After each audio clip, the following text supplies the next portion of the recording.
4 o'clock in the morning, they sounding their alarm just to wake up the bots. They gotta tell the bots the TI is woke, and you're supposed to be woke too.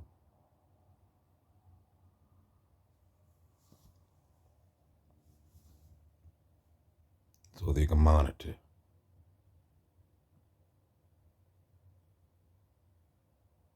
Mental illness pandemic happening right now, actually, and it's going to get worse.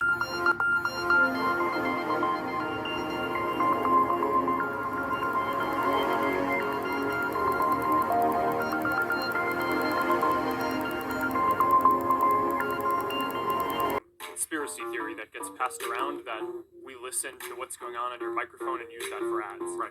We don't do that. Says they can essentially collect your data and sell it.